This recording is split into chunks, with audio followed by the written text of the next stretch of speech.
서울광역방송센터입니다. 국민의힘이 오늘 전국위원회를 열고 한동훈 비대위원장 임명을 의결했습니다. 한동훈 비대위원장은 곧바로 취임식을 갖고 공식 활동에 들어갔습니다.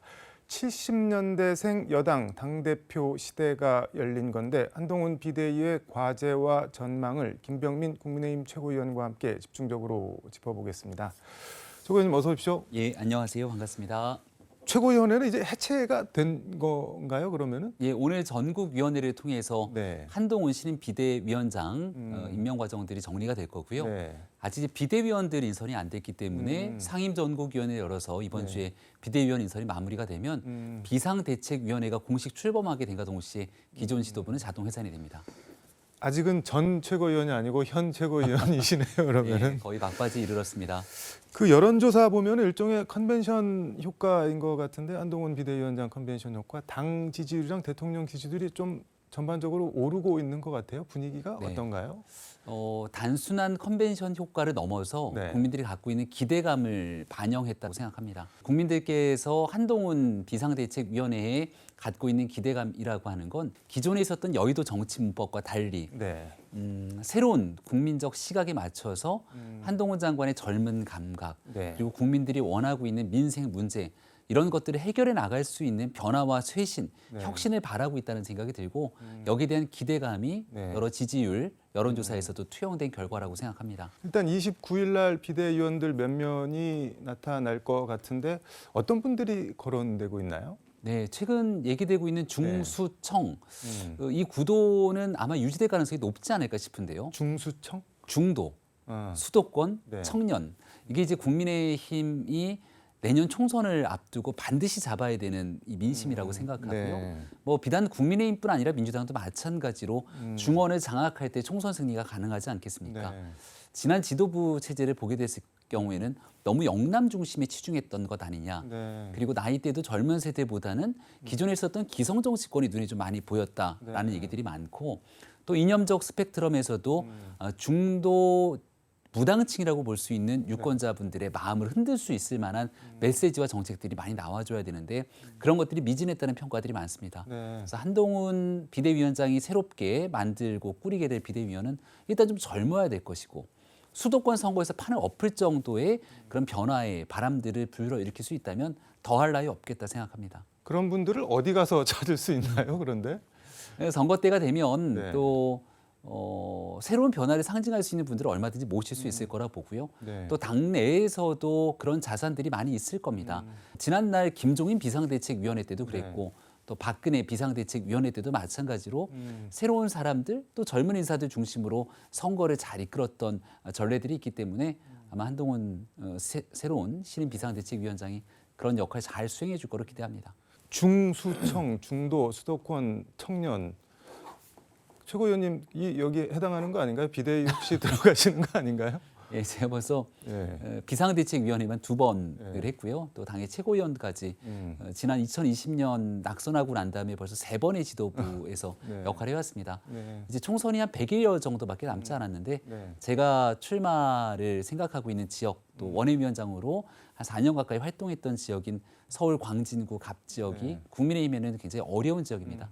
이제 최선을 다해서 네. 지역에서 뛸 수 있는 여건을 당에서도 이제 좀 가서 마음껏 뛰라고 놓아줄 때가 되지 않았나 생각합니다. 한동훈 비대위원장이 개인적인 역량이 뭐 아무리 탁월하다고 하더라도 그동안 이제 주로 검사 생활만 했고 이 말씀하신 새로운 젊은 피들을 수혈을 하려면은 그게 뭐 본인 개인기로 되는 건 아니고 당에서 뭐 이렇게 뒷받침을 해줘야 될 텐데 네. 그런 역할을 하는 조직이나 사람은 꾸려진 거죠 지금. 현재로서는 네. 누구와 어떻게 상의하고 있는지를 잘 모르겠습니다. 저도 들어본 바가 없고요. 네. 일단 첫 번째로 비상대책위원들 인선 작업들까지는 한동훈 신임위원장의 굉장히 중요한 결단의 순간이 필요할 겁니다. 네. 기존에 있었던 여의도 정치권 인사들의 경험도 중요한데요. 네. 또 너무 이쪽에 의지하다가는 이런 여의도 정치권의 낡은 분위기를 바꾸라는 게 국민의 명령이기 때문에 특별한 감동을 주지 못하는 비상대책위원회가 출범하게 되면 그 또한 한동훈 신임위원장이 갖고 있는 그 기대감에 부응하지 못한다는 평가를 받을 수도 있을 겁니다. 그래서 초기에는 아마 지금 한동훈 위원장이 이 혼자만 깊이 생각하는 시간 이후 나머지 교류하고 교감하면서 검증 작업들이 이루어지지 않을까 싶고요. 비상대책위원회가 출범하고 난 다음에는 그다음에 이제 임명직 당직자들에 대한 나머지 정리 작업들이 있을 텐데요. 이때 얼만큼 당을 잘 아는 사람들과 또 새로운 신선함을 갖고 있는 사람들이 조화롭게 공존할 수 있는 분위기를 만드는지 이게 이제 첫 번째 한동훈 위원장이 사람 보는 그 시각 이런 평가로 이어질 수 있다고 봅니다. 누가 어떤 사람을 비대위원으로 데려올지 상당히 궁금하긴 한데, 근데 일각에서는 총선 관련해서 뭐 검사 출신 대통령의 검사 출신 비대위원장 여당 대표 이거는 뭐 결국에는 검찰 정권 시즌 2 이런 뭐 윤석열 정권 시즌 2 이런 프레임을 좀 선명하게 더 강화하는 거 아니냐, 그러면 결국 총선에는 결과적으로 안 좋은 거 아니냐, 뭐 이런 시각도 있는 것 같습니다. 그건 어떻게 보세요? 네, 민주당에서도 이런 내용들 때문에 한나땡 한동훈 장관이 나오면 땡큐다 이런 얘기를 했는데 정성호 민주당의 중진 의원이 1차원적 사고라고 직격을 아마 했던 인터뷰를 봤습니다. 그러니까 한동훈 위원장을 비대위원장으로 오는 게 맞냐 아니냐를 두고 당내에서도 논쟁이 좀 있었습니다. 초창기 때 저는 한동훈 위원장이 왔을 때 수도권의 분위기에 판을 엎을 수 있다. 그래서 대대적인 개혁 작업에 나서려면 첫 번째로 힘이 있어야 된다. 근데 그 힘은 결국 대중의 지지, 여론에서 오는 거기 때문에 지금 현재 보수 진영의 압도적인 대권 주자로서의 힘을 갖고 있는 한동훈 장관이 와서 개혁적인 변화의 쇄신에 힘을 보여줄 때 국민들이 오히려 역설적으로 지지할 수 있을 거다 이런 주장을 펼쳐왔는데요. 결과를 보니까 적어도 지금 나오고 있는 상황에서는 당내에서 이제 이견이 완전히 사그라들었습니다. 여론조사를 통한 데이터가 입증하고 있고 실제 저도 수도권 지역을 다니면서 돌아보게 되면 한동훈 위원장이 좀 젊고 개혁적으로 당을 확 바꿨으면 좋겠다는 기대감을 상당히 갖고 있습니다. 보수 결집이 된 건 기본이고 젊은 층을 중심으로 수도권 중심의 외연 확장까지 가능하다라고 하는 면모를 보여주고 있기 때문에 과거에 이제 한동훈 장관이 오게 되면 윤 대통령과 함께 얽혀진 프레임에 얽힐 것이다라는 건 민주당과 반대되는 시각의 주장이라고 보고요. 오히려 그와 정반대의 다른 방식의 미래를 그려가면은 선거 구도와 판 자체를 바꿀 수 있다고 봅니다. 상당한 기대를 갖고 계신데 김종인 전 비대위원장이 그제 민방 대담에 출연을 했는데 이제 거기서 하신 말씀이 총선은 어차피 대통령 국정 운영에 대한 평가다. 그래서 당이나 뭐 한동훈이든 누구든 개인이 어떤 개인기로 돌파할 수 있는 데는 한계가 있다. 대통령에 대한 긍정평가, 부정평가가 긍정평가의 지금 2배쯤 되는데 그거 해소하지 못하면은 백약이 무효다. 어떻게 보면 약간 이런 근본적으로 회의적인 시각 이런 것도 있는데 그거는 어떻게 보세요? 네, 대통령에 대한 기본적인 평가가 내년 총선까지 이어가는 흐름이라는 건 부인할 수 없을 겁니다. 근데 그동안 대통령실에 너무 종속적인 관계처럼 당이 비춰지다 보니까 여기서 당도 국민의 신뢰를 얻지 못했고 대통령실도 국민 눈높이에 어긋나는 일이 있더라도 그대로 직진하는 모습이 보여졌을 때 함께 부정평가 요소가 커졌던 거거든요. 그래서 이제 한동훈 위원장이 와서 새롭게 바꿔낼 거라고 기대하는 게 바로 수평적인 당정 관계, 건강한 당정 관계. 당이 주도적으로 국민 눈높이에 맞춰서 대통령실과 정부까지 변화를 끌어낼 수 있는 역량 이런 걸 기대하고 있는 거거든요. 근데 그동안 1년 반 정도 보여줘 왔던 당과 대통령실의 모습들이 있었는데 한동훈 위원장과 새로운 국민의힘에 영입되는 인재들을 중심으로 막 변화의 물결을 만들어 나갑니다. 그러면 새로운 기대감을 갖지 않겠습니까? 대통령실도 정권이 아직 3년이 남아있는데 이 3년을 그냥 과거처럼 가는 게 아니라 새롭게 변하는구나.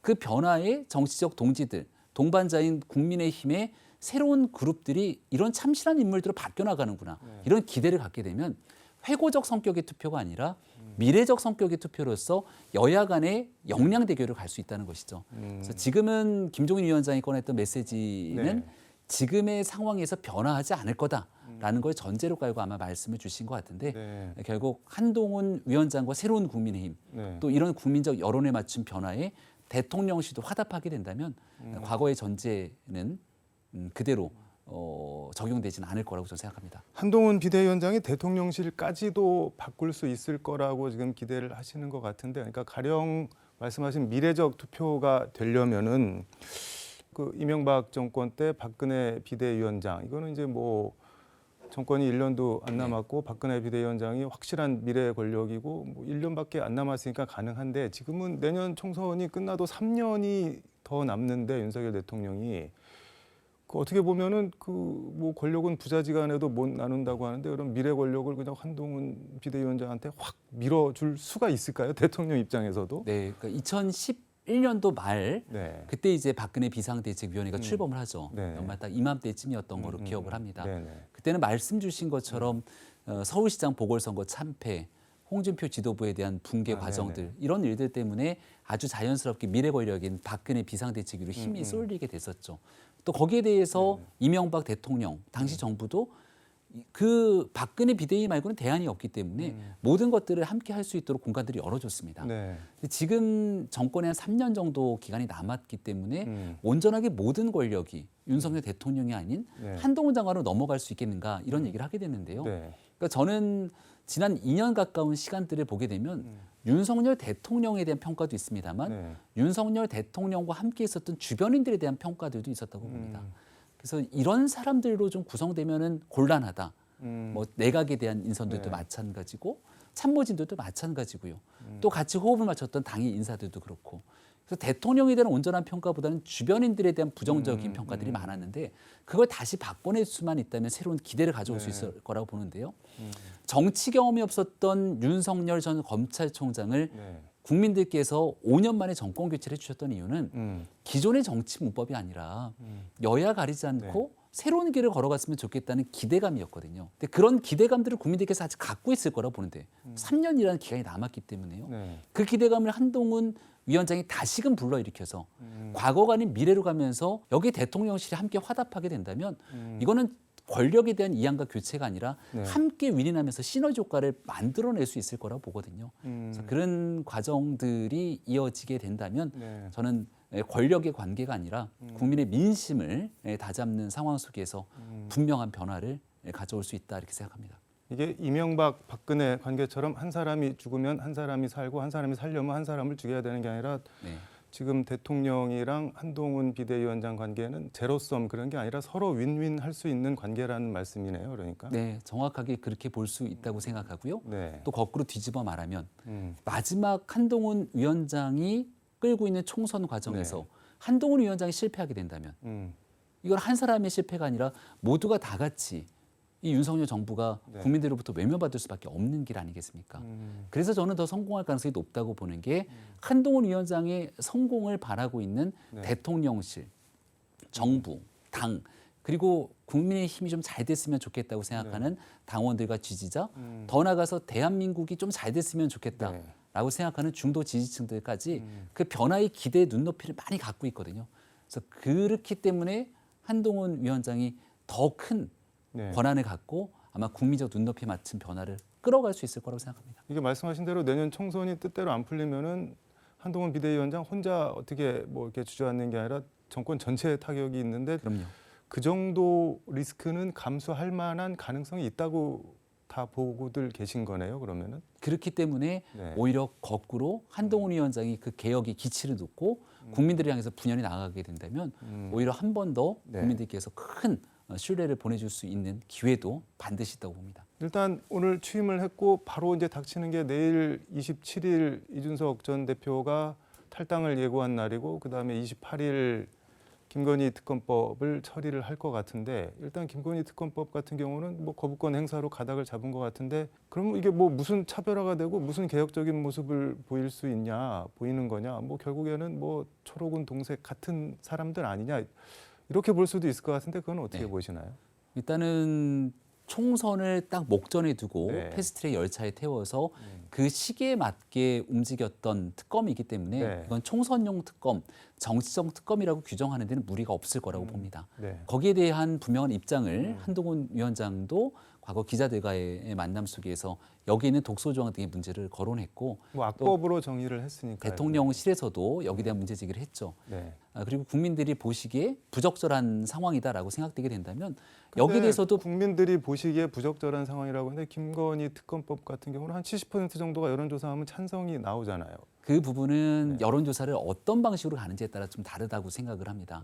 총선을 앞둔 상태 속에서 총선 내내 선거를 끌고 갈 수 있는 이 특검을 민주당이 발의했는데 이런 내용이 적합하냐고 물어보게 된다면 결론은 좀 다르게 나타날 수 있겠죠. 근데 지금은 민주당이 짜놓은 이 특검에 맞춰서 이 특검을 받냐 아니냐라고 하는 이분법적 프레임에 갇혀 있을 필요는 없다고 생각하고요. 그러면 뭐 어떤 프레임이 있는 건가요? 이분법적 받냐 아니냐.